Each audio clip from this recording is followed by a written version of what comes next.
Hello everyone, welcome back to my channel. आज मैं आप लोगों के साथ नीट के जो एग्ज़ाम होने वाला है 2024 में उसके लिए कुछ पीवाईक्यूज डिस्कस करूंगी, यानी कि प्रीवियस ईयर क्वेश्चंस जो कि मैंने उठाए हैं लास्ट जो एग्ज़ाम हुआ था नीट का, वहाँ के कुछ 2-3 सालों के पेपर में से मैंने कुछ क्वेश्चंस निकाले हैं, तो उनको आज हम देखेंगे और अच्छे से उनके पीछे का जो कंसेप्ट है उसको भी थोड़ा थोड़ा, ज़्यादा डिटेल में तो नहीं, बट उसके पीछे जो क्वेश्चन के पीछे कंसेप्ट लगा है उसको सॉल्व करने में वो भी मैं आप लोगों के साथ डिस्कस करूंगी, और कैसे क्वेश्चन को कम से कम टाइम में आपको सॉल्व करना है वो सब चीज़ें भी डिस्कस करेंगे। तो चलिए स्टार्ट करते हैं। From the question number 1, that is, select the element whose trihalide can not be hydrolyzed to produce an ion of the form Mh2O6 all 3 positive। तो क्वेश्चन क्या है? क्वेश्चन ये है कि इनमें से वो एलिमेंट सेलेक्ट करना है जिसका ट्राईहेलाइड, ट्राईहेलाइड मतलब अगर ये कोई एलिमेंट है ए, तो AX3, ठीक है। तो कोई ट्राईहेलाइड कैन नॉट बी हाइड्रोलाइज, जिसका ट्राईहेलाइड जो है हाइड्रोलाइज नहीं हो सकता इस तरीके से, ठीक है। हाइड्रोलाइसिस से क्वेश्चन जरूर आते हैं। हाइड्रोलाइसिस एक अपने आप में अलग टॉपिक है, और मैं कोशिश करूंगी कि जल्दी इस पे एक ही वीडियो लेके आऊँ जिसमें पूरी हाइड्रोलाइसिस अच्छे से एक्सप्लेन हो और उसके क्वेश्चंस भी। ओके, तो हाइड्रोलाइसिस जिसका ट्राईहेलाइड हाइड्रोलाइज नहीं हो सकता, तो आपको हाइड्रोलाइसिस में एक अभी के लिए पॉइंट बता देती हूँ, ये चीज़ ध्यान रखनी है कि जिसका हाइड्रोलाइसिस होना है जिस एटम के ट्राईहेलाइड का, उसके पास डी ऑर्बिटल होना चाहिए, ठीक है। ताकि वाटर क्या करे, वाटर मॉलिक्यूल पहले क्या करेगा, अपना लोन पेयर डोनेट करके हाइड्रोलाइसिस के लिए इसको अप्रोच करेगा, और डोनेट करने के लिए उसको क्या चाहिए, उसको चाहिए एम्प्टी ऑर्बिटल। तो वो कौन सा, डी ऑर्बिटल। तो डी ऑर्बिटल इनमें से किस किस के पास नहीं है? एल्यूमिनियम के पास है, बोरोन के पास नहीं है, गैलियम के पास है, इंडियम के पास है। तो आंसर हमारा बहुत इजीली कौन सा होगा, बोरोन, क्योंकि इसके पास डी ऑर्बिटल नहीं है, ठीक है। चलिए फिर देखते हैं next question. The correct option for the rate law that corresponds to overall first order reaction, ये कह रहा है कि इनमें से किस रिएक्शन के लिए रेट जो दिया हुआ है, ये क्या दिया हुआ है ऑप्शंस पर, रेट दिए हुए हैं किसी भी रिएक्शन के लिए, तो उसके लिए कौन सी रिएक्शन का ऑर्डर जो है फर्स्ट ऑर्डर होगा। आपको चेक देख के बताना है कि फर्स्ट ऑर्डर रिएक्शन इनमें से कौन सी होगी। ये क्वेश्चन आपका आया है केमिकल काइनेटिक्स से, ठीक है। इससे क्वेश्चंस आते हैं, बहुत इंपॉर्टेंट टॉपिक है। तो केमिकल काइनेटिक्स का क्वेश्चन है, ऑर्डर चेक करना है कि ऑर्डर कौन सा इनमें से फर्स्ट ऑर्डर रिएक्शन होगी। रेट का एक्सप्रेशन दिया हुआ है in terms of reactants. Okay, तो इसके लिए आपको क्या करना होता है, रेट इज इक्वल टू होता है रेट कांस्टेंट, और यहाँ पे जितने भी आपके रिएक्टेंट्स हैं उनकी जो पावर में दिया होता है, इन पावर को हमको क्या करना है, अगर ये N1 है, N2 है, तो इन पावर को ऐड कर देना, N1 plus N2 plus N3, ठीक है। रिएक्टेंट्स जो दिए हुए ABC, इनकी पावर को ऐड करके देखना है, जो टोटल आ गया वही रिएक्शन का ऑर्डर होता है। तो सबसे पहले क्वेश्चन में देखते हैं क्या होगा।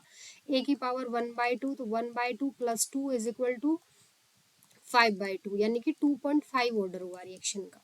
नेक्स्ट है -1/2 प्लस 3/2, तो ये आएगा आपका कितना, 1, ठीक है। 1.5 माइनस 0.5, तो ऑर्डर आया टोटल 1। नेक्स्ट देख लेते हैं, 2 plus 0 is equal to 2, and this 1 plus 1 is equal to 2। तो ऑर्डर इसके लिए कितना आया, 2.5, इसके लिए आया 2, इसके लिए आया है 2, इसके लिए आया है 1। तो आंसर हमारा कौन सा हुआ, ये फर्स्ट ऑर्डर के लिए रेट होता है, फर्स्ट ऑर्डर रिएक्शन के लिए मतलब फर्स्ट ऑर्डर यानी कि 1, तो ये वाला आपका आंसर हुआ। नेक्स्ट देखते हैं, which one of the following represents all iso electronic species. Iso, जहां आइसो वर्ड आ जाए इसका मीनिंग होता है सेम, ठीक है। Iso meaning same, and electronic means number electrons, जिनके अंदर नंबर ऑफ इलेक्ट्रॉन्स सेम हो, उन स्पीसीज को हम कहते हैं आइसो इलेक्ट्रॉनिक स्पीसीज, ठीक है। तो फटाफट आपको क्या करना है, इलेक्ट्रॉन्स काउंट करने हैं। सोडियम में कितने होते हैं, 11, और एक प्लस चार्ज है, मतलब एक इलेक्ट्रॉन उसने किसी को डोनेट किया हुआ है, तो टोटल कितने बचे, 10। तो सोडियम के अंदर, यहाँ पे सोडियम आयन के अंदर हुए 10। मैग्नीशियम कितना होता है, 12 -2, क्योंकि 2 उसने डोनेट किए हुए हैं, तो 10। ऑक्सीजन कितना होता है, 8, और एक उसने कहीं से लिया हुआ है, क्योंकि माइनस चार्ज, अगर प्लस चार्ज है तो आप एक इलेक्ट्रॉन उसने डोनेट किया हुआ है, यानी कि हमको माइनस करना है। अगर माइनस चार्ज है तो इलेक्ट्रॉन उसने कहीं से लिया हुआ है, तो हमें उससे प्लस करना है। तो 8 + 1 = 9, और फ्लोरीन कितना होता है 9, 9 + 1 = 10, तो पहला ऑप्शन नहीं है। नेक्स्ट कैल्शियम, कैल्शियम का कितना होता है 20, 20 -2 यानी कि 18, आर्गन का 18 होता है, पोटेशियम होता है 19, और 19 में से 1 माइनस कर दोगे तो 18, क्लोरीन होता है 17, 17 में 1 प्लस करोगे तो 18, तो ये आ गया हमारी आइसोइलेक्ट्रॉनिक। तो ऑप्शन हमारा ये वाला सही है, बाकी भी आप ऐसे ही निकाल के देख सकते हो। ठीक है, क्वेश्चन को फटाफट अटेम्प्ट करना है, टाइम नहीं लगाना है, क्योंकि आपके लिए क्वेश्चन अटेम्प्ट करना इंपॉर्टेंट नहीं है, बल्कि आपको किस क्वेश्चन को कितना टाइम देना है। कोई क्वेश्चन है होना 1 मिनट में, आपने उसमें 10 मिनट वेस्ट कर दिए, तो वो नहीं करना है। क्वेश्चन को फटाफट सॉल्व करना है, जितना टाइम उस क्वेश्चन के लिए इनफ हो उतने में ही उसको जल्दी से सॉल्व करना है। नेक्स्ट देखते हैं, the correct option in which the density of argon is highest. ठीक है, डेंसिटी पूछ रहा है कि किस में हाईएस्ट होगी, क्या क्या दिया हुआ है, टेम्परेचर एंड प्रेशर। ठीक है, अब जैसे 0 degree 4 atmospheric, 273 4 atmospheric pressure. STP, STP क्या होता है, स्टैंडर्ड टेम्परेचर प्रेशर, और स्टैंडर्ड टेम्परेचर प्रेशर कितना होता है 25 degree Celsius temperature and 1 atmospheric pressure. These are the conditions which known as standard temperature pressure conditions या स्टैंडर्ड कंडीशंस। ओके, इसमें हमको क्या करना है, गैसियस इक्वेशन आप लोगों को सबको पता है, क्या होती है, PV is equal to nRT. Okay, अब उसने क्या पूछा आपसे, डेंसिटी के बारे में पूछा है कि डेंसिटी जो है टेम्परेचर और प्रेशर के साथ कैसे वेरी करेगी, मतलब अगर टेम्परेचर आप बढ़ाएंगे तो डेंसिटी बढ़ेगी या घटेगी, प्रेशर का मतलब टेम्परेचर और प्रेशर का डेंसिटी के ऊपर क्या चेंज आएगा। तो सबसे पहले आपको वो फॉर्मूला ढूंढना है जिसमें डेंसिटी हो। अब आपको क्या करना है, यहाँ पे PV is equal to nRT पे डेंसिटी को लाना है, कैसे भी कैसे लेके आएंगे। डेंसिटी क्या होती है, डेंसिटी होती है मास पर वॉल्यूम। ठीक है, मतलब कोई चीज कितनी भारी है यानी कि उसके वॉल्यूम में कितना मास है, तो मास और वॉल्यूम का रेशियो कहलाती है डेंसिटी। ओके, तो अब हमें क्या करना है, यहाँ से density is equal to mass per volume, volume की जगह हम क्या कर सकते हैं, डेंसिटी रख सकते हैं, तो volume is equal to mass पर डी आ जाएगा, तो P M upon D is equal to N R T. तो डी यहाँ से क्या हो गया, P M upon N R T is equal to D, मतलब density is equal to P M upon N R T. अब हमारे लिए इंपॉर्टेंट यहाँ से क्या क्या है, प्रेशर एंड टेम्परेचर। ओके, तो प्रेशर के साथ साथ हमने देखा डेंसिटी जो है directly proportional to P and inversely proportional to T, यानी कि प्रेशर बढ़ने के साथ डेंसिटी बढ़ेगी और टेम्परेचर बढ़ने के साथ डेंसिटी घटेगी। तो जहाँ पे प्रेशर मैक्सिमम होगा वहाँ पे डेंसिटी मैक्सिमम होगी, और जहाँ पे टेम्परेचर मिनिमम होगा वहाँ पे डेंसिटी क्या होगी, मैक्सिमम होगी।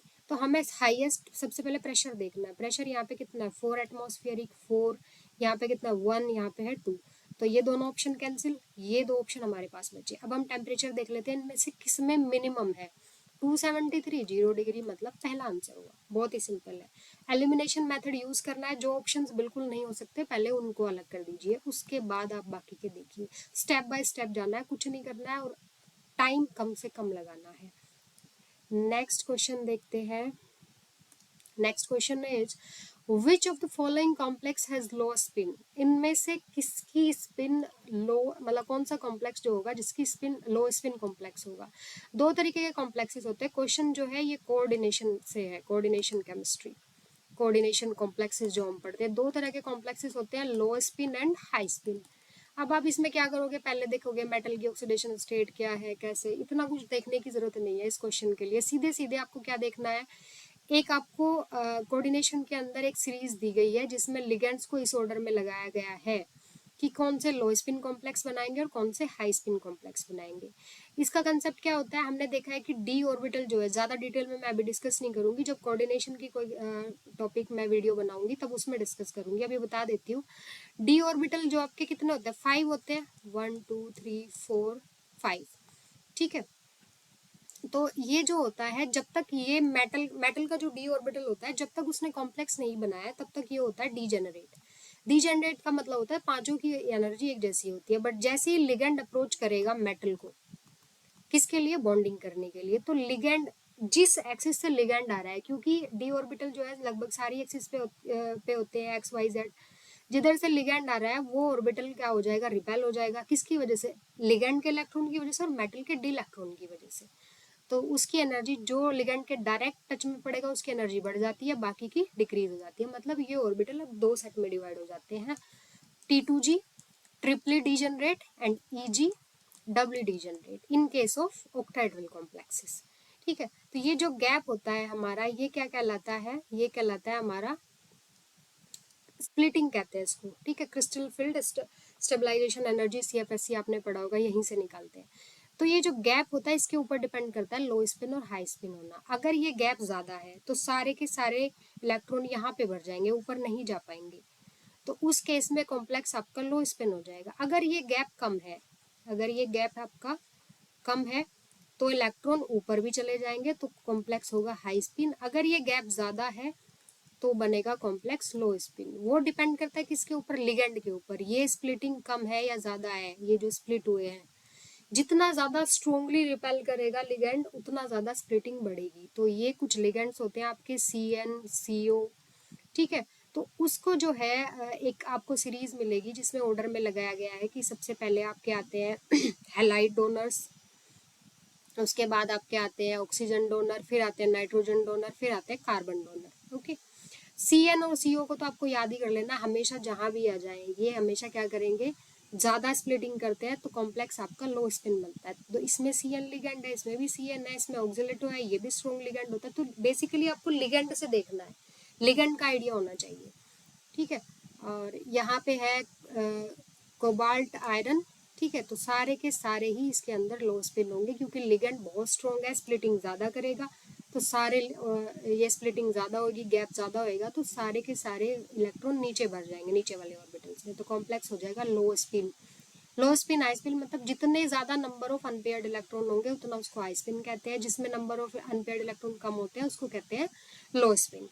ओके, अब हम देखेंगे नेक्स्ट क्वेश्चन। नेक्स्ट क्वेश्चन क्या है, match the type of hybridization with the orbital involve. ठीक है, इसमें पूछा है कि किस हाइब्रिडाइजेशन में कौन सा ऑर्बिटल इन्वॉल्व होता है। सबसे पहले आपका आता है sp3d hybridisation, TBP trigonal bipyramidal. अगर कुछ याद हो तो इस तरीके से होता है आपका TBP। ठीक है, ये होते हैं तीनों एक प्लेन में, और ये होता है अबव द प्लेन, ये होता है बिलो द प्लेन। इसमें कौन कौन से ऑर्बिटल इन्वॉल्व होते हैं, ये बनता है sp2 प्लस PD हाइब्रिडाइजेशन से। sp2 में कौन कौन से, एक s और दो p ऑर्बिटल, इसमें एक p और एक d। जो d ऑर्बिटल इसमें इन्वॉल्व होता है वो होता है dz²। ओके, तो हमें यहाँ से ऑप्शन सेलेक्ट करने हैं। ऑब्वियसली दो p ऑर्बिटल आएंगे तो यहाँ पे आएगा आपका px, pz और नेक्स्ट हुआ dz²। ठीक है, एस इसमें दिया नहीं हुआ है तो ये ऑप्शन हुए इसके। नेक्स्ट देखते हैं sp2। sp2 में क्या, एक s और दो p ऑर्बिटल, तो दोनों p हो गए, s इसमें दिया नहीं हुआ है। sp3d2 के अंदर p तो आई गए, d का देखना है बस। d के दो ऑर्बिटल इन्वॉल्व होते हैं। sp3d2 होता है octahedral.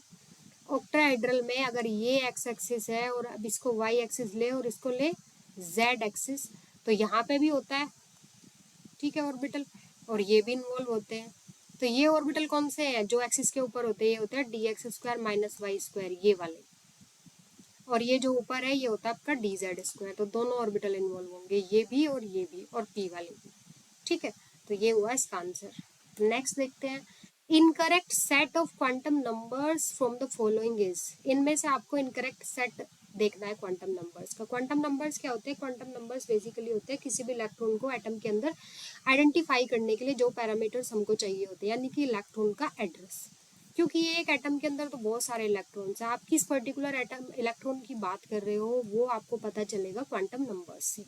Principal quantum number, azimuthal quantum number, magnetic quantum number and spin quantum number. n is equal to 4 है तो l इज इक्वल टू 2 हो सकता है, क्योंकि अगर n इज इक्वल टू 4 है तो l is equal to 0 1 2 and 3 होता है, तो 2 इसके अंदर आ गया। फिर m होगा -2 से लेके +2 तक, 0 भी इन्वॉल्व होता है। ms स्पिन तो +½ और -½ दो ही नंबर्स होते हैं, यानी कि या तो क्लॉकवाइज या एंटी क्लॉकवाइज। ये सही है। Next n is equal to 5 तो l इज इक्वल टू 3 हो सकता है बिल्कुल, क्योंकि n अगर 5 है तो l is equal to 0 1 2 3 and 4 तक होगा। ये भी सही है। Next n is equal to 4 l is equal to 3 ये भी सही है। Next n is equal to 5, l is equal to 2, यहाँ तक सही है। -2 -1 0, अच्छा 0 नहीं है इसके अंदर, +1 +2, तो ये वाला आपका गलत हुआ क्योंकि इसमें 0 नहीं आया, ये हुआ आंसर। नेक्स्ट देखते हैं, for a reaction 3A converted to 2B, ये रिएक्शन आपको दी हुई है, इसके लिए average rate of appearance of B. Rate हम अलग अलग तरीके से निकालते हैं। जब काइनेटिक्स का आप पढ़ोगे तो उसमें आपने देखा होगा रेट, एवरेज रेट अलग होता है, किसी का डिसअपियरेंस रेट अलग होता है, रिएक्टेंट का, प्रोडक्ट का अपीयरेंस रेट अलग होता है। तो उसका आपसे क्या पूछा, the correlation between the average rate of appearance of B with the average rate of disappearance of A. भाई ए आपका क्या है, रिएक्टेंट है, और बी आपका प्रोडक्ट है, तो ए डिसअपियर होगा तो तभी तो बी अपीयर होगा। तो ए के डिसअपियरेंस का रेट और बी के अपीयरेंस के रेट में रिलेशन पूछा है। दिया क्या हुआ है, उसने दिया हुआ है, ये दिया हुआ है, यानी कि बी के लिए अगर ये हो तो आपको कुछ नहीं देखना, रिएक्शन देखिए। अब रिएक्शन क्या है, 3A कन्वर्टेड टू 2B। तो जब हम यहाँ पे क्या लिखेंगे, ए का डिसअपियरेंस रेट हो जाएगा -1/3, जो ये दिया हुआ है नंबर, इसको 1/अपॉन कर देना है और माइनस लगाना है क्योंकि ये डिसअपियर हो रहा है, और ये हो जाएगा डेल्टा ए की concentration by delta T is equal to, equal होगा बी के अपीयरेंस के रेट के। इसका जो ये यहाँ पे ये लगाया नंबर, इसको लिख देंगे 1/2 डेल्टा बी की कंसंट्रेशन अपॉन डेल्टा टी। तो रिलेशन किस में पूछा है, इसको कह रहा है ए की टर्म्स में बताओ। तो यहाँ से delta B is equal to आ जाएगा delta T, delta B upon delta T is equal to, 2 को इधर लेके जाएंगे तो ये हो जाएगा -2/3 डेल्टा ए की कंसंट्रेशन अपॉन डेल्टा टी। तो ये आया आपका आंसर, दोनों में रिलेशन ये आया -2/3, this is the answer. Next question is which of the following, which of the splitting pattern is correct for FeS2 का 6 3 पॉजिटिव एंड FeCN का 6 3 नेगेटिव रेस्पेक्टिवली।